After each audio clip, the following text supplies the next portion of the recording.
बघितलं तर petrol, diesel आणि गॅस भरमसाठ दरवाढ झालेला आहे. रोज 2-3 रुपये वाढून हे मोदी सरकार सर्वसामान्यांना झटका देत आहे. आणि आज विश्वगुरू म्हणते तर परदेशात फिरत आहे. आणि सर्वसामान्यांनी करायचं काय? आज डिझेलमधून जी वाहतूक होते अन्नधान्याची म्हणा, भाजीपाल्याची, त्याच्यामुळे त्याचेही दर वाढलेले आहेत. सर्वसामान्यांना आज जीवनावश्यक वस्तू त्याचा फार मोठा फटका बसणार आहे. कारण जीवनावश्यक वस्तूंचे दर ह्या डिझेल आणि पेट्रोलमुळे जीवनावश्यक वस्तूंचे दर वाढत आहेत. आणि विश्वगुरू 2014 साली सत्तेवर येताना काय म्हणले? महागाई कमी करतो, महागाई नियंत्रणात आणतो म्हणून लोकांना आम्हीच दाखवून तुम्ही सत्तेवर आला. आणि आज लोकांना, सर्वसामान्य लोक जगू शकणार नाही अशा पद्धतीनं महागाई वाढलेला आहे. आज करवीर शिवसेना उद्धव बाळासाहेब ठाकरे पक्षाच्या वतीनं आम्ही आज निदर्शन केली. मोटरसायकल असेल, डिझेलची रिक्षा असेल आणि सिलेंडर यांना हार घालून या मोदी सरकारचा निषेध केला.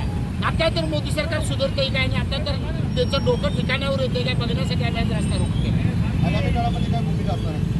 जर अशीच दरवाढ होत राहिली तर आम्ही नक्कीच सांगतो तुम्हाला, या पुढचं आंदोलन आमचं हे हायवे रोका असणार. कारण किती लोकांनी सहन करायची, ह्या दरवाढी किती लोकांनी सहन करायची.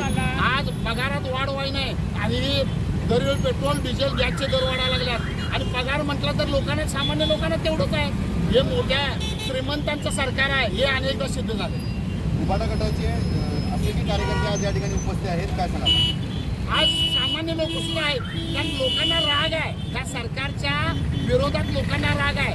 लोक आता निवडणुकीची वाट बघायला लागल्यात. परवा 5 राज्याच्या निवडणुका झाल्या, त्या निवडणुकीच्या वेळेस दर स्थिर ठेवले आणि निवडणूक निकाल लागला आणि दर वाढायला चालू झाले. म्हणजे हे षडयंत्र भाजपचं आता सर्वसामान्यांना समजलेलं आहे. सर्वसामान्य आता गप बसणार नाही. 100% येणाऱ्या निवडणुकीमध्ये लोकसभेत 100% त्यांना घरी बसवल्याशिवाय जनता गप बसणार नाही.